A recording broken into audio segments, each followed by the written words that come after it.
Hey guys, स्वागत है आप सभी का व्याख्यात कॉम्पिटिशन्स में। और मैं मनीष पवार और आप मेरे साथ पढ़ रहे थे बायोलॉजी, जिसमें हम बायोलॉजी का एक सीक्वेंस के साथ टॉपिकों का विश्लेषण कर रहे थे।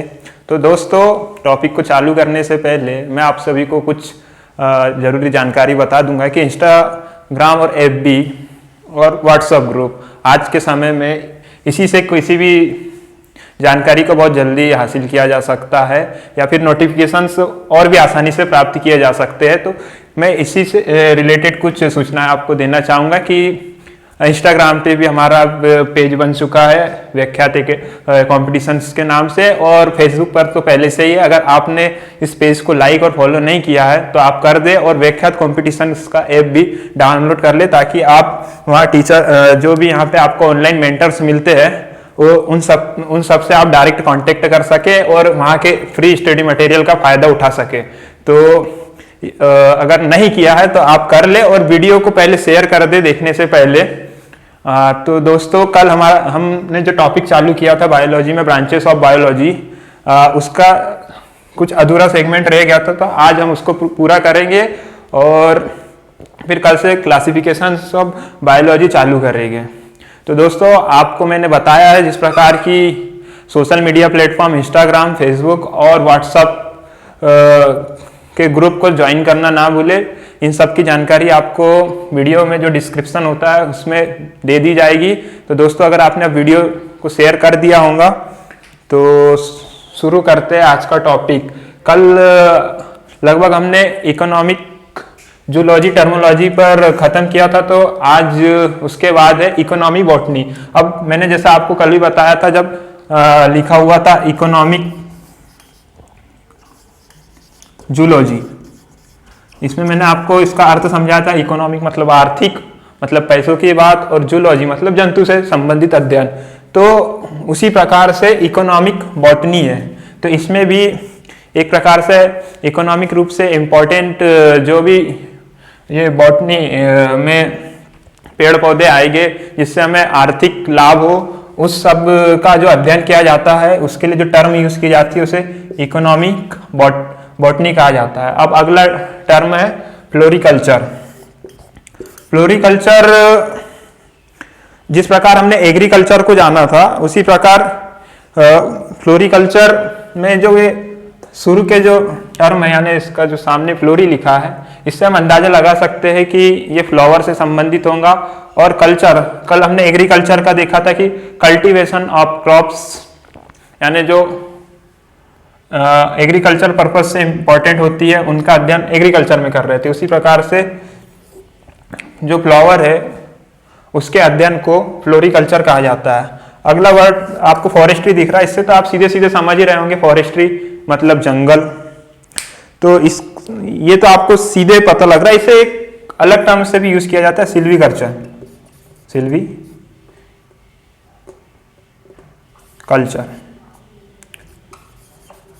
मतलब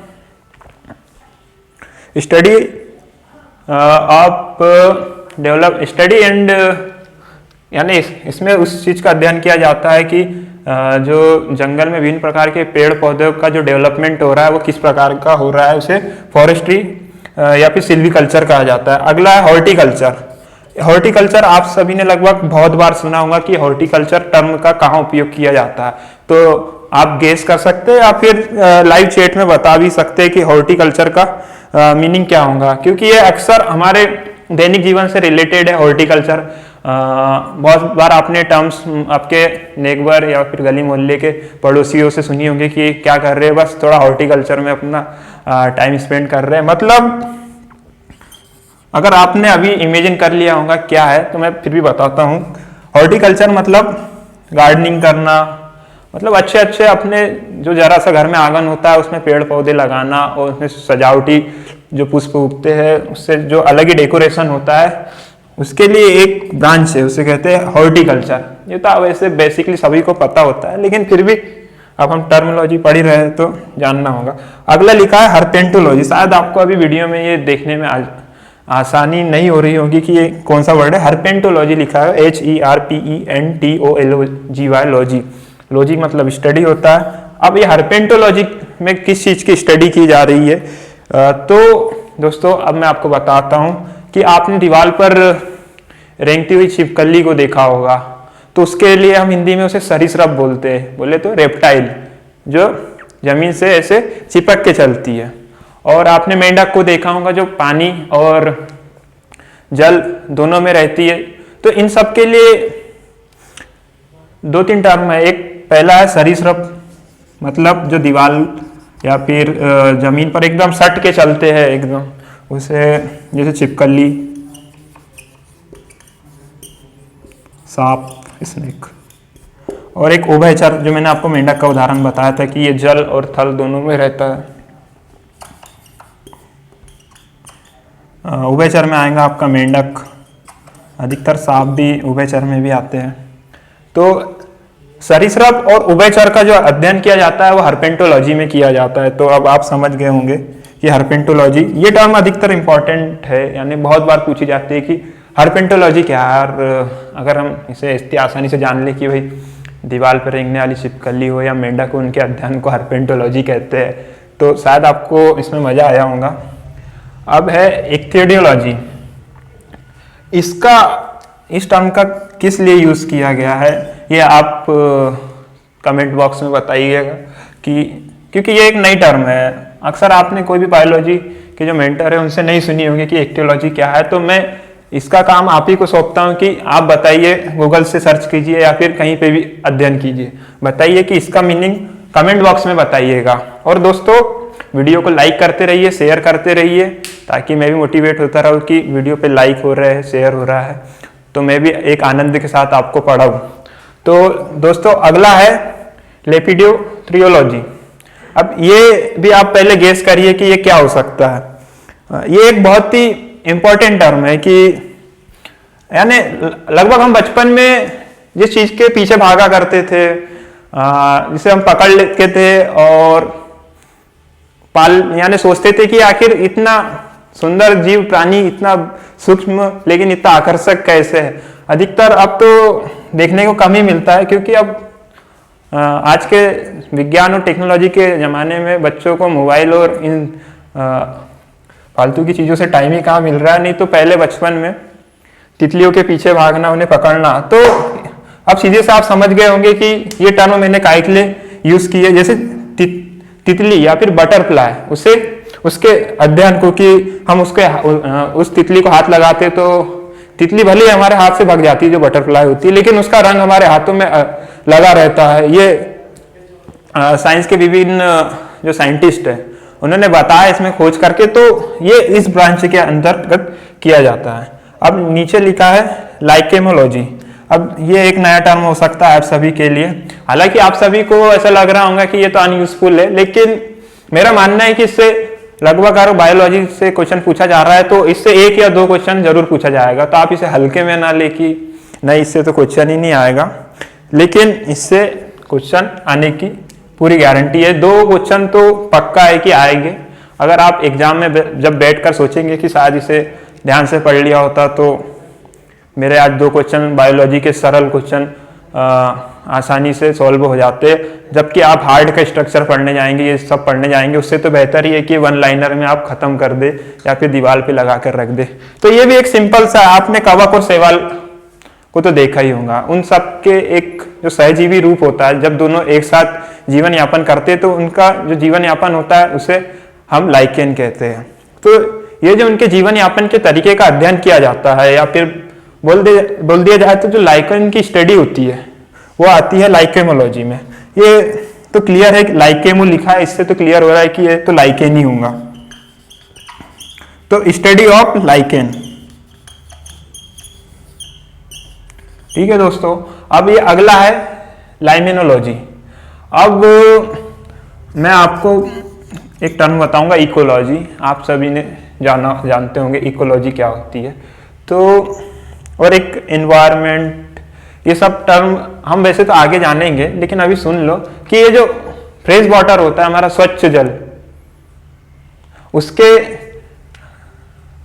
लाइमेनोलॉजी, ये टर्म शायद आपको स्पष्ट दिख रहा होगा, लाइमेनोलॉजी बोला जाए तो कुल मिला के study of fresh water ecology. मतलब फ्रेश बायोइम्यूनोलॉजी कहा जाता है। अब नेक्स्ट टर्म है माइकोलॉजी। शायद ये तो आप अगर बायोलॉजी का सेल्फ स्टडी भी कर रहे होंगे तो आप अंदाजा लगा सकते हैं, क्योंकि एक इंपॉर्टेंट टर्म है, बार बार यूज की जाती है, mycology. Mycology study of fungi, बोले तो कवकों के अध्ययन को माइकोलॉजी कहा जाता है। तो ये तो आपके लिए एक सिंपल सी टर्म थी कि स्टडी ऑफ फंजाई। अब है एक अगली टर्म प्रोटिस्टोलॉजी। ये तो आप पढ़ के ही बता देंगे कि ये इसमें किस चीज का अध्ययन किया जाएगा। जो प्रोटिस्टा है उनके अध्ययन को प्रोटिस्टोलॉजी कहा जाता है। प्रोटिस्टा बोले तो एक कोशिकीय जीव, उसमें पादप के हो सकते हैं या प्लांट के या फिर एनिमल के। तो प्रोटिस्टोलॉजी के अंतर्गत हम प्रोटिस्टा का स्टडी करेंगे। तो आपको मैंने प्रोटिस्टा का मीनिंग भी बता दिया, जो एक कोशिकीय होते हैं, यानी जिनका संपूर्ण शरीर एक कोशिका का ही बना होता है। हम जो मानव है ये बहुकोशिकीय है, लेकिन कुछ जीव आपने देखे होंगे जो एक कोशिकीय है, कुछ पेड़ पौधे तो बहुकोशिकीय है, लेकिन उनमें भी जो माइक्रो जीव है वो एक कोशिकीय है। अब अगला है फिजियोलॉजी। कल भी मैंने आपको इसका मीनिंग बताया था फिजियोलॉजी, लेकिन वो मैंने टर्म के हिसाब से नहीं बताया था। मैंने आपको एक बायोलॉजी का सिलेबस बताया था, उसमें बताया था कि मॉर्फोलॉजी और फिजियोलॉजी। तो फिजियोलॉजी में मैंने आपको बताया था कि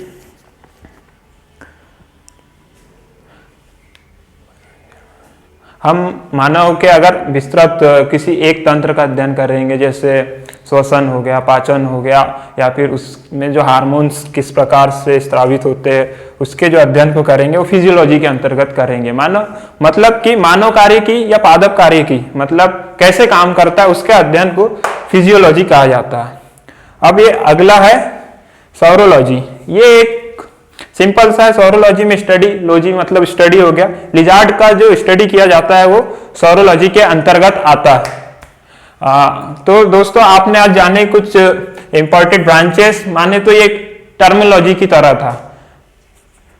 अगर आप कल के और आज के जो टर्मिनोलॉजी है उसके एक चार्ट बनाकर डेली बस एक बार रिपीट करें तो आपके 1 या 2 नंबर जरूर कंफर्म हो जाएंगे बायोलॉजी के जो टॉपिक है उससे। तो दोस्तों अगर आपने वीडियो को लाइक नहीं किया तो लाइक करें, अगर आपको मेरे साथ मजा आ रहा है, आगे भी आपको बहुत मजा आएगा। तो दोस्तों हम कल पढ़ेंगे क्लासिफिकेशन ऑफ बायोलॉजी। आज तो हमने ब्रांचेस जान ही ली। तो दोस्तों लाइक करें, और व्याख्यात एकेडमी का आपने ऐप डाउनलोड नहीं किया है तो ऐप को डाउनलोड करें, और इंस्टाग्राम पर अगर आपने पेज फॉलो नहीं किया है तो पेज को फॉलो कर दें। ठीक है दोस्तों, मिलते हैं कल। जय हिंद, जय भारत।